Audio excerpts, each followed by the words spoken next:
The member for Saanich North and the Islands. Thank you, Honourable Speaker. Before speaking to the budget update, I'd like to once again recognize the Minister of Indigenous Relations and Reconciliation for his statement last week in honour of the 10th anniversary of UNDRIP, and for his government's joint commitment with us to implement UNDRIP, the calls to action of the Truth and Reconciliation Commission, and a move towards reconciling our collective history here in British Columbia. This commitment, in my mind, sets the tone for this budget and everything that government will do over the coming months and years. And the extent to which they live up to their commitment to breathe life into the words of the Declaration will be one of the greatest measures of their legacy. Finally, we are at a threshold of real change in this relationship. There is a real possibility for true government-to-government relationships based on recognition and respect.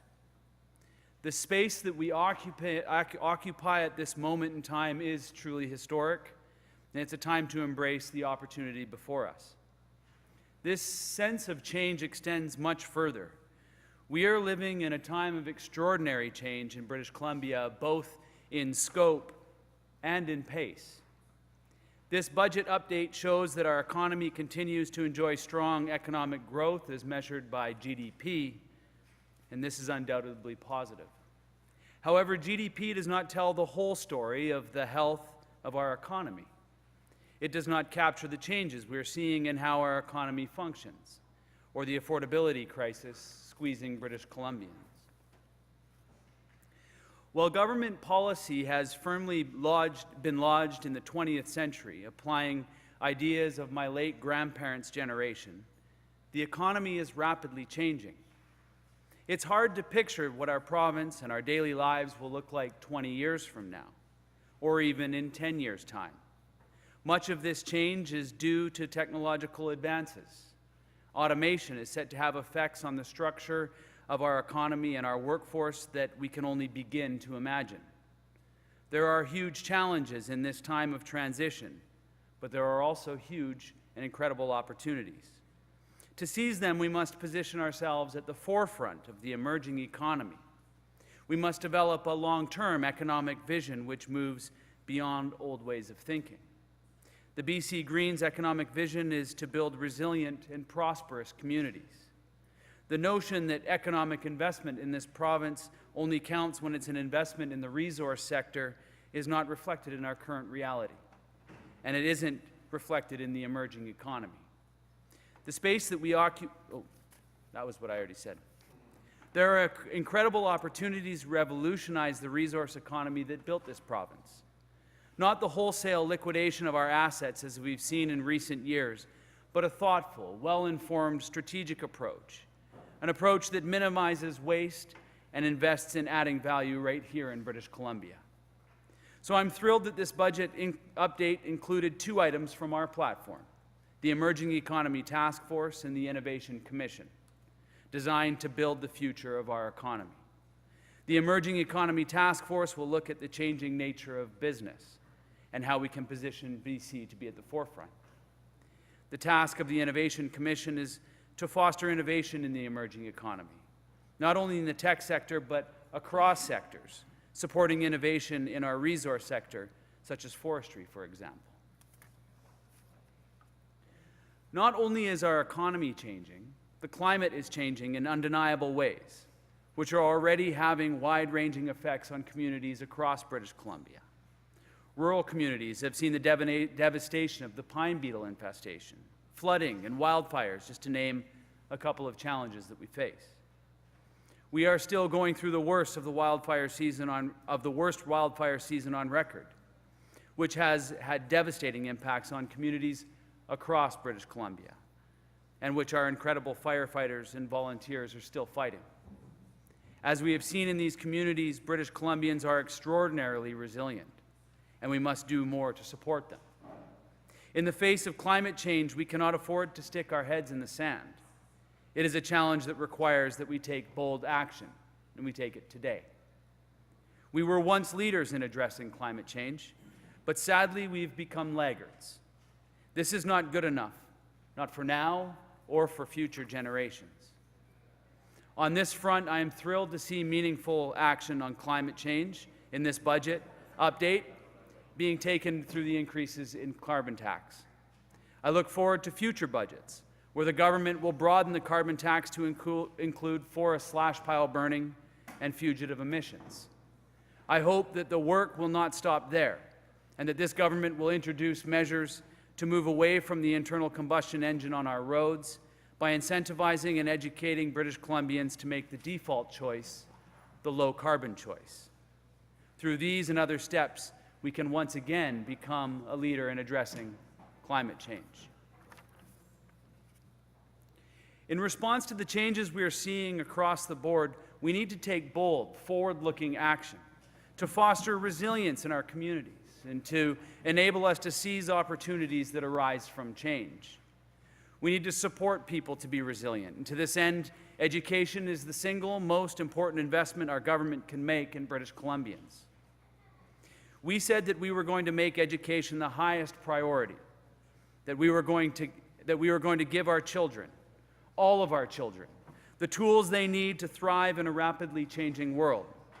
So I'm fully supportive, of course, of the investments announced in this budget update in education, and of course, the restoration of free adult basic education and English language learning. But a strong public education system is only one part of the equation.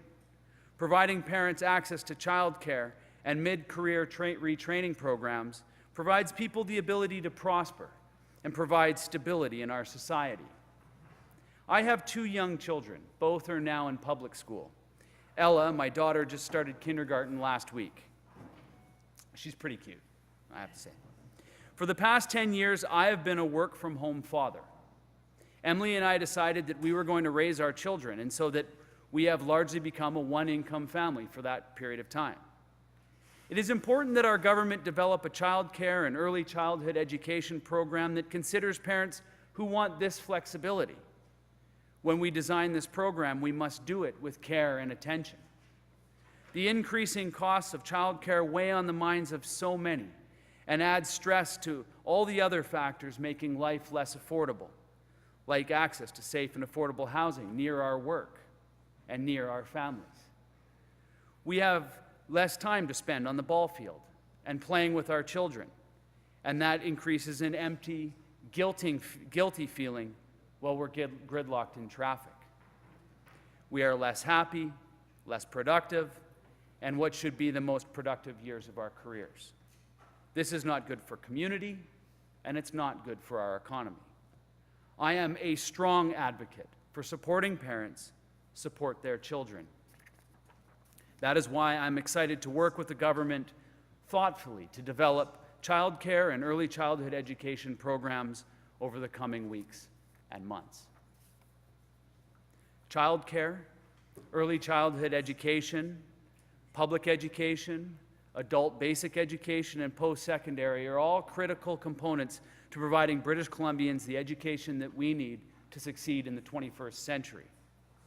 Another critical aspect of this are much-needed investments in programs that support workers to retool for a changing economy. Losing a job to a machine is a scary prospect. This morning I read an article about Sam. Sam is a semi-automated mason. Yes, even the masons are being replaced by robots. Sam can work about 3 times faster than a human. Humans lay about 300 to 500 bricks per day. Sam lays between 800 to 1,200 bricks per day.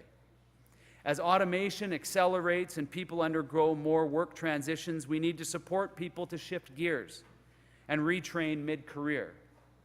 As the final component of supporting lifelong learning, my generation will have more than 12 jobs in a career. My late grandfather, just 1. Providing people with lifelong learning opportunities doesn't only supports their resilience as individuals. As educated, skilled, and agile workforce is essential to the resilience in our economy. This time of economic change also means that we need to support British Columbians through providing greater income security. This is particularly important as the economy changes rapidly and our old version of the social safety net is failing too many. I support the increases to the welfare rates of $100 a month that this government has implemented. However, we must also ask, is our current welfare system the best tool to provide income security for British Columbians in the 21st century? This is why we pushed for a basic income pilot, to test whether basic income might be a better tool to provide health, wellness, and employment outcomes for British Columbians. I'm excited to see the government move on this file in the full budget in February. This time of change that we're living through extends to our politics. This minority government presents an historic opportunity to do politics differently in BC and to craft better policy as a result. We are still learning what this looks like. It's an exciting time, and I truly believe that this government has the potential to become more than the sum of its parts. We can all make things better through working together and through holding each other to account. This extends sincerely to the Liberals. As the government for 16 years, you are an immensely important voice in holding government to account and on sharing your expertise in making sure government is serving British Columbians in all regions of the province. We are all different parties, and we all have different points of view. The goal isn't to agree all the time, and to borrow a line, we must be able to disagree without being disagreeable. We all share a common commitment to British Columbians, and if we keep this commitment at the forefront, our disagreements can provide a gateway to crafting better public policy. More voices will only ever make policy stronger. We need to rebuild trust in government. All of us in this House have a shared responsibility to do this. This summer, I heard a lot about the balance of power. I recoiled when I was asked about this. Our government is made up of 87 members. We all got here exactly the same way. Yes, we have the power to make laws and regulations, but there's much more to it than that.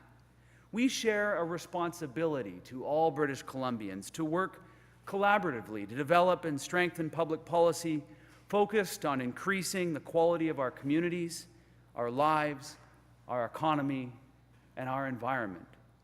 But unfortunately, this House has become more about power, ruling over British Columbia, rather than governing our province. We have to do better. We have to stop making promises at election time that defeat the desire to rule British Columbia and focus on governing our great province. When this place is reduced to a debate about who holds power, when we do not all equally share the balance of responsibility, we stop serving the people of British Columbia and start serving our banners, our colors, our parties. I do not accept a balance of power. I only accept my share of the balance of responsibility on behalf of my constituents in Saanich North and the Islands and all British Columbians. I'm troubled by the promises to remove bridge tolls. I have to say it. This was a political decision based on the desire to scoop up votes on either side of the bridge without properly analyzing how we are going to pay for it or how it fits into our transportation or climate strategies. I do not believe that this is how sound public policy should be made. At the Saanich Fair this past Labor Day weekend, I fielded so many questions from Vancouver Islanders who said, well, what about ferry tolls, ferry fares? What about us? They saw right through the decision to remove tolls on the Port Mann and Golden Ears Bridge. Decision-making like this quickly becomes a race to the bottom. It exacerbates the very problem that we're trying to fix. During recent town halls on all the Gulf Islands, I was asked about lowering or removing ferry fares, the critical connection for Gulf Islanders to the rest of British Columbia. My answer may have been unacceptable to some, but I believe it was the responsible one. Decisions about ferry fares need to be based on careful analysis. Are the ferries to the Gulf Islanders too expensive? Are Gulf Islanders unfairly carrying more of the cost of their highways than others in British Columbia? I think the answer is yes. But rather than making this a political decision that may have consequences in the near future, it is responsible to take more time now to understand the current situation, so we can make a more informed decision in the coming weeks. I am disappointed, and I share the disappointment of my constituents that BC Ferries was pretty much overlooked in this budget and in the throne speech. Let's not forget, BC Ferries connects people to their homes and approximately 30% of our provincial economy. To all the Gulf Islanders and the people living in ferry-connected communities, I will be a strong advocate for you. And I look forward to working with the Transportation Minister to address this issue in the very near future. I have heard in every community I have visited British Columbians' exasperation about housing. This is a canary in the coal mine for the provincial government, which has been largely ignored. Governments talk about housing units. They do not talk about homes. I think we need more talk about homes because they are different than housing units. Homes are the places where people live, where families grow up. Homes are the cornerstone of stable, resilient communities.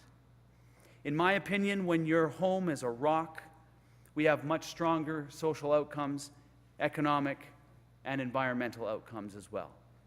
When you feel vulnerable in your home, when it is on sand, then everything else is less stable.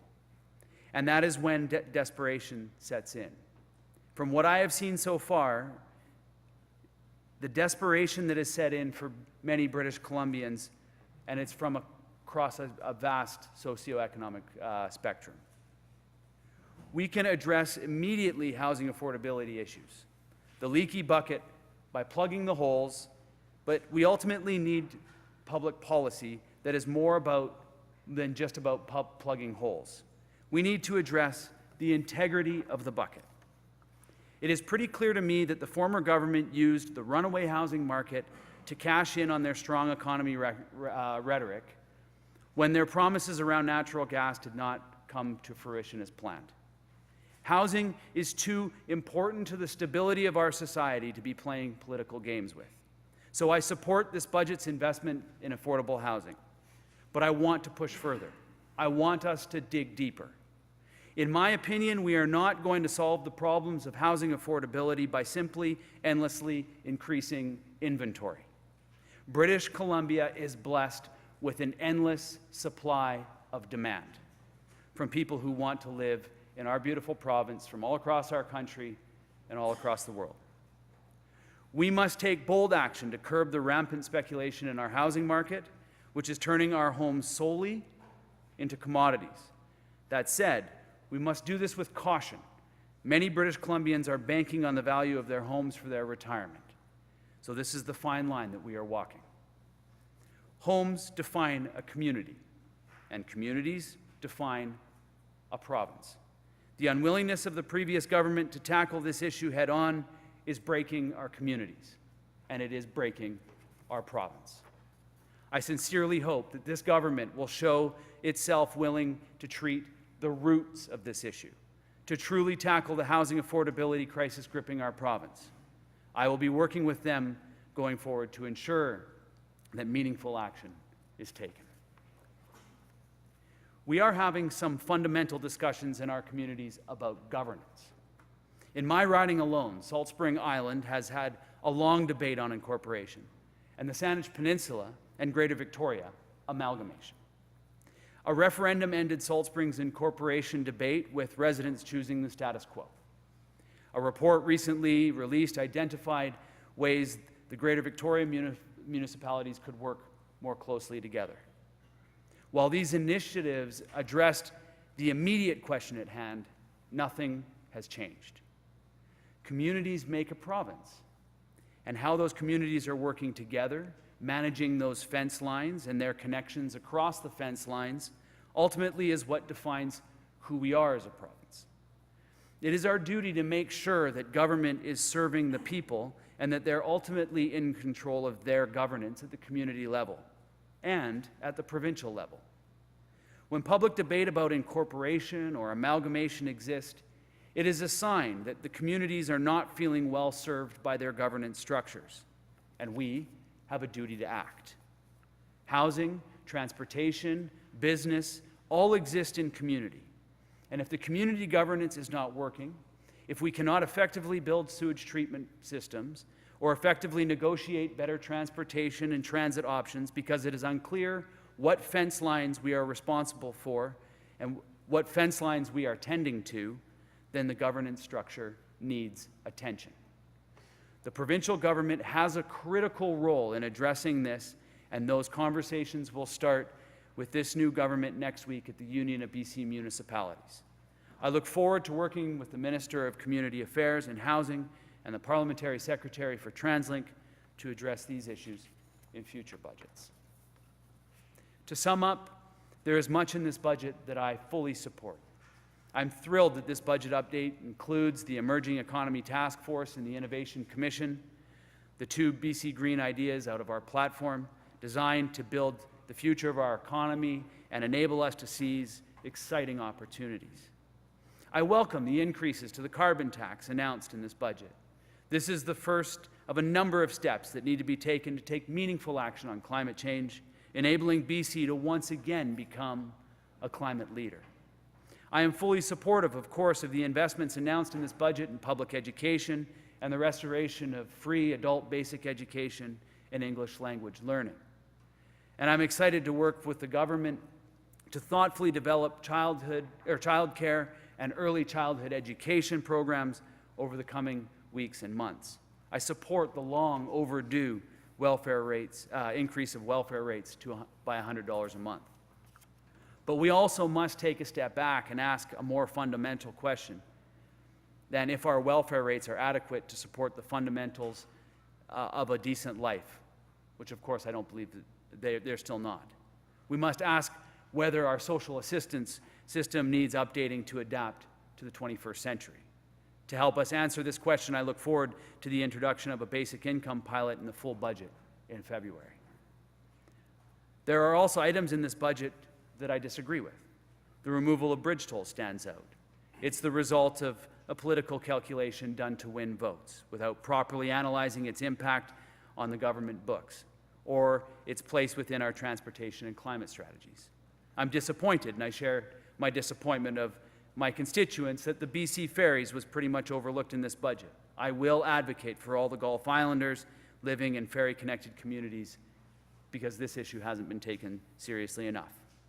And while I welcome the investments in affordable rental stock and modular housing for homeless in British Columbia, we must address the root of the housing affordability crisis and take bold action to curb speculation and close loopholes in our real estate market while maintaining an understanding that people have invested a lot in their homes.